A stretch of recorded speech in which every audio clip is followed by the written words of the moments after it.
प्रभु काहरी गर्व सहंतिनी, से गाली सहंती। आज तारी उपरे गोटे कथा, त्रेतया जुगर कथा। प्रभु रामचंद्र वनवास जाइथिले पितृ सत्यपाळी। सेठारे रावण सीता को चोरी करि नेला। बहुत दुख कष्ट सही खोजा खोजी भितरे हनुमान सहित भेट है। हनुमान सहित जाई सुग्रीव सांगरे मित्रता कले। सुग्रीवर शत्रु थिला तांकर भाई बाली। बाली को बद्ध कले रामचंद्र। हनुमान सागर लंघन करी सीता ठाब कले। तापरे सेतुबंध बांधी रावण सहित युद्ध, अनेक अश्रुल सहित रावण निधन हैला। फेरु थांती सीता को नहीं अयोध्या को पुष्पक विमान रे। बाटरे भरद्वाजंकर आश्रम, सेठे पुष्पक जान रहिला। समस्ते ओल्हेइले। मुनि सर्वज्ञानी, सर्व जानती, तथापि पचारिले प्रभु को केमिति कौन समय कटिला कौन है सब पचारिले।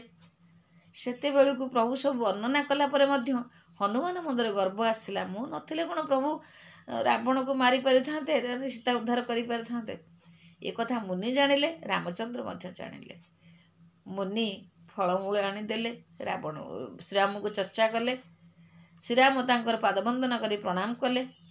तापरे कहिले, बाबा हनु, एठी पाबनी बोले गोटे जंगल अच्छी बा बगीचा अच्छी, सेठे बहुत फलमूल मिले, तुमे जाओ बाबा खाइब। हनुमान आनंद रे चलिले। सेतेबेले से जंगल पशु पक्षी माने सब धाईकरी बाहर को पळे जाउछन्ति। हनुमान पचारे कौन है कहीं जाऊच? से माने कहले कबंध आसीबो। कबंध किए? कबंध गोटे राक्षस, से गोटा पणे गिली दिए। हनुमान कहले हाँ असुर गिलीदेव।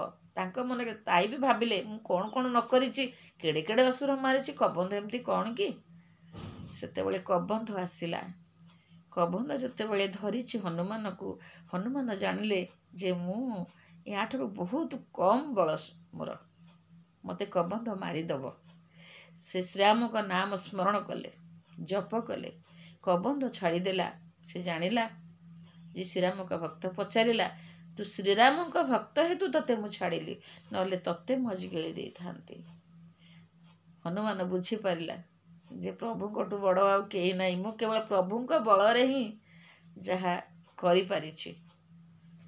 आसी प्रभु के पाखरे भूल मागिला, क्षमा प्रार्थना कला, प्रभु मो अपराध क्षमा करंतु। तेणु प्रभु काहरी गर्व सही पारंतिनी। आज्ञा नमस्कार, धन्यवाद।